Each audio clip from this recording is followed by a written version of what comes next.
एक good news है, पिछले 1 साल में हमने $820 बिलियन का एक्सपोर्ट करा है गुड्स एंड सर्विसेज का, according to ministry of commerce.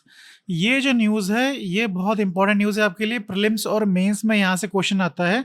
कुछ एग्जाम्पल्स मैं आपके लिए लेके आया हूँ। 21 में एक क्वेश्चन आया हुआ था ट्रेड रिलेटेड, 19 में क्वेश्चन आया था, कुछ मेंस के क्वेश्चंस आए थे 2023, 21, 20, 2022 में।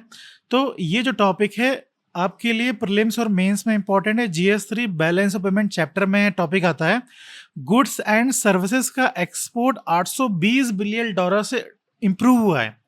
ओके, 6% ग्रोथ है ये पिछले साल से, और गुड्स एंड सर्विसेज में बराबर नहीं हुआ है, गुड्स में कम हुआ है और सर्विसेज में ज़्यादा हुआ है।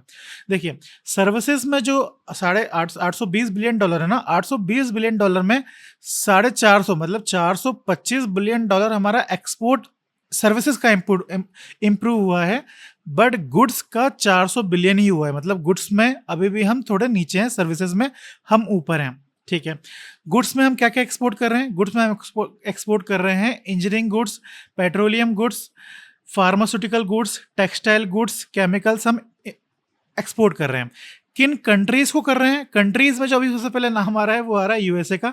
फ्यूचर पता नहीं क्या है, पर अभी तो यूएसए है, UAE, Netherland, China, Singapore, UK. इसमें देखने वाली बात है, फ्रांस नहीं है इसमें रशिया नहीं है, जो क्वेश्चन हमारे पेपर में आ सकता है, तो रशिया इसमें नहीं है। सर्विसेज का अगर हम देखें तो सर्विसेज 9% से इंप्रूव हुई है, 9% से। सर्विसेज सबसे ज्यादा परसेंट से ग्रोथ भी हुआ है, सर्विसेज का वैल्यू टर्म में भी ज्यादा ग्रोथ हुआ है। और सर्विसेज में कौन सी सर्विस हमने सबसे ज्यादा एक्सपोर्ट करी है? वो है आईटी एंड सॉफ्टवेयर सर्विसेज। पर अभी फ्यूचर में डरने वाली बात यह है कि एआई की वजह से जो लोग हैं, जो बड़े बड़े ये एआई वाले हैं, वो ये बोलते हैं कि एआई की वजह से, एआई के थ्रू अब सॉफ्टवेयर बनाए जाएंगे, जिसकी वजह से फ्यूचर में इंडिया में परेशानी आ सकती है। एआई में जो सॉफ्टवेयर एक्सपोर्ट कर रहे हैं हम, उसमें रिडक्शन हो सकता है। पर अभी फिलहाल तो हम हाईएस्ट चल रहे हैं। चलिए कोई बात नहीं, आगे बढ़ते हैं। अगर आपसे सवाल पूछा जाए कि पिछले 3 सालों में क्या हमारा जो एक्सपोर्ट है, गुड्स एंड सर्विस का जो हम एक्सपोर्ट कर रहे हैं, वो कंटिन्यूसली रिड्यूस हो रहा है कि इंक्रीज हो रहा है, तो आप क्या जवाब दोगे? वो कंटिन्यूसली रिड्यूस हो रहा है। पर अगर आपसे सवाल पूछा जाए कि क्या पिछले 5 सालों में ऐसा हो रहा है, क्या पिछले 5 सालों में क्या वो कंटिन्यूसली रिड्यूस हो रहा है, तो आप बोलोगे नहीं, 2021-22 में वो इंक्रीज हो गया था, उसके बाद वो कंटिन्यूसली पिछले 3 साल से वो कंटिन्यूसली रिड्यूस हो रहा है। अभी कितना है ट्रेड डेफिसिट? 100 से 105 बिलियन डॉलर का हमारा ट्रेड डेफिसिट है। ठीक है, ये रिड्यूस हो रहा है, बहुत स्पीड से रिड्यूस हो रहा है। 2020 में 152 बिलियन डॉलर था। ठीक है, अच्छा, ट्रेड डेफिसिट ये जो शब्द है, इस पे थोड़े से कॉन्फ्लिक्ट हो सकता है। जब हम बैलेंस ऑफ ट्रेड में बात करते हैं तो ट्रेड डेफिसिट हमारी एनसीईआरटी के अकॉर्डिंग ये होता है कि गुड्स एंड सर्विसेज, देखो गुड्स का एक्सपोर्ट माइनस गुड्स की import is equals to trade deficit है according to NCERT. But according to IMF trade deficit क्या है? अकॉर्डिंग टू आईएमएफ, गुड्स का एक्सपोर्ट प्लस सर्विसेज का एक्सपोर्ट माइनस गुड्स का import minus services का import. जब हम इसे सॉल्व करेंगे तब हमारे पास आएगा ट्रेड डेफिसिट। तो ये आपको मालूम होना चाहिए। 2018-19 का देखें तो ट्रेड डेफिसिट जो हमारा आ रहा है अकॉर्डिंग टू आईएमएफ वो आ रहा है 98, और अकॉर्डिंग टू हमारी एनसीईआरटी वो कितना आ रहा है? 182, अगर गुड्स का देखें तो। ठीक है, प्लीज इस बात को याद रखिएगा, इसके ऊपर क्वेश्चन आ सकता है। चलिए आगे देखें। अगर हम पता करें चैलेंजेस क्या हैं और उन चैलेंजेस को हमारे इंडिया ने किस तरीके से टैकल करा है, तो उसके कुछ पॉइंट्स हैं। पहला जो चैलेंज है वो है रेड सी क्राइसिस। रेड सी में क्या क्राइसिस थी यार? रेड सी में हाउथी रेबल्स थे। हाउथी रेबल्स ने वहां पे हंगामा मचा कर रखा था, कभी लड़ाई हो रही, कभी वो बम फोड़ रहे हैं। उन्होंने हमारी मेरीन्स पे भी अटैक करा था। यूरोप, अभी आप कंटिन्यूसली न्यूज आ रही है कि यूएसए यमन के हाउथीज पे अटैक कर रहा है। पर हमने ट्रेड में कैसे वहां पे इंप्रूव करा? हमने एक डाइवर्सिफाइड रूट इंप्रूव करा। हमने केप ऑफ गुड होप से रास्ता बनाया। आपको यमन दिखा दूं मैं, तो यमन ये है। हमने रास्ता कहां से बनाया? केप ऑफ गुड होप से रास्ता बना दिया। दूसरा जो हमने करा, अब हमने जो ट्रेड हम पानी के थ्रू कर रहे थे, सी के थ्रू कर रहे थे, अब हमने एयर और रेल के थ्रू कार्गो का ले जाना आना शुरू करा हमने। ये हो गया पहला। दूसरा हुआ इजराइल हमस कॉन्फ्लिक्ट, ये दूसरी परेशानी थी। जब इजराइल और हमस में होगा तो हमारे पास ऑयल कम आएगा, मिडिल ईस्ट पूरा परेशान रहेगा, हम इजराइल में और मिडिल ईस्ट में हम एक्सपोर्ट भी नहीं कर पाएंगे। तो फिर हमने क्या करा, हमने उस टाइम पे यूएई सऊदी अरेबिया से अच्छे से फ्रेंडशिप करी और बफर स्टॉक का वहां से हेल्प ली। दूसरा हमने ये करा, हमने सर्विसेज एक्सपोर्ट करी। अगर हमारा मतलब जो गुड्स है उसका एक्सपोर्ट रिड्यूस हो रहा तो हमने सर्विसेज एक्सपोर्ट करी।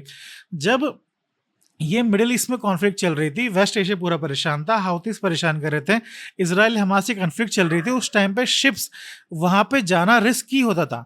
तो शिप्स इंडस्ट्रीज वहां पे इंश्योरेंस कराती थी, तो इंश्योरेंस का जो प्रीमियम था वो बहुत हाई हुआ करता था, जो एक बहुत बड़ी परेशानी हो गई थी और जो बहुत बड़ा खर्चे का कारण हो गया था। तो हमारी गवर्नमेंट ने इस तरीके से उसे सॉल्व किया है। तीसरी जो परेशानी आती है वो आती है रशिया एंड यूक्रेन वॉर।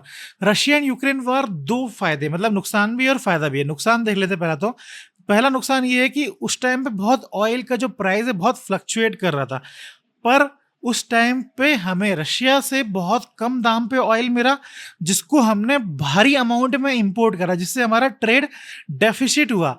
पर हमने उसे बहुत ज़्यादा, मतलब उसके फिर हमने प्रोडक्ट्स बनाए, फिर हमने बाहर एक्सपोर्ट भी करे, तो हमारा क्या हुआ, ट्रेड डेफिसिट रिड्यूस भी हुआ। तो ये एक हमारी जो गवर्नमेंट की जो फॉरेन पॉलिसी है ना, उसका एक बहुत पावरफुल सबूत है कि हम कितने स्ट्रांग है अपने डिसीजन के रिगार्डिंग। चौथा है high interest rate in US and European union. जब हम यूएस और यूरोपियन यूनियन में जब हाई इंटरेस्ट रेट होगा तो वहाँ के बैंक्स वहाँ के लोगों को कम इंटरेस्ट, मतलब ज़्यादा इंटरेस्ट रेट में लोन देंगे। जब ज़्यादा इंटरेस्ट रेट में लोन देंगे, मतलब सपोज अगर पहले इंटरेस्ट रेट 10 था और अब इंटरेस्ट रेट 20 हो गया है, तो लोग लोन लेना कम कर देंगे, क्योंकि उन्हें लोन महंगा पड़ रहा है, उन्हें अब लोन ज़्यादा भाव में मिल रहा है, तो उनके पास कम पैसा आएगा। जब उनके पास कम पैसा आएगा तो दो नुकसान होगा। पहला नुकसान तो ये होगा कि वो डिमांड कम करेंगे। जब वो डिमांड कम करेंगे तो हम एक्सपोर्ट कम कर पाएंगे, है ना, मतलब हम ज़्यादा कम चीज़ें दे पाएंगे उन्हें। दूसरा ये है कि वो हमारे देश में वो डॉलर लेके नहीं आ पाएंगे, तो हमारे देश में जो एफडीआई और एफआईआई आता है वो भी क्या हो जाएगा, रिड्यूस हो जाएगा, जिससे प्रोडक्शन क्या हो जाएगा, कम हो जाएगा। तो इसको इम्प्रूव करने के लिए हमारे देश ने दो काम करे। पहला तो ये करा कि हमने बाइलेटरल फ्री ट्रेड एग्रीमेंट करा, ये क्वेश्चन आ चुका है यूपीएससी मेंस में। और फिर हमने प्रोडक्शन लिंकेज स्कीम शुरू करी। प्रोडक्शन लिंकेज स्कीम में क्या था कि अगर आप एक लिमिट से ऊपर प्रोडक्शन कर रहे हो, एक चैलेंज दिया था प्रोडक्शन कंपनीज को कि अगर आप एक लिमिट से ऊपर प्रोडक्शन कर रहे हो तो हम आपको सब्सिडीज देंगे, आपको कुछ आपके जो टैक्स है वहां पे कुछ ना कुछ माफी देंगे। ये है प्रोडक्शन लिंकेज स्कीम। तो ये कुछ टेक्निक्स के थ्रू हमने क्या करा, हमारा ट्रेड डेफिसिट कम करा।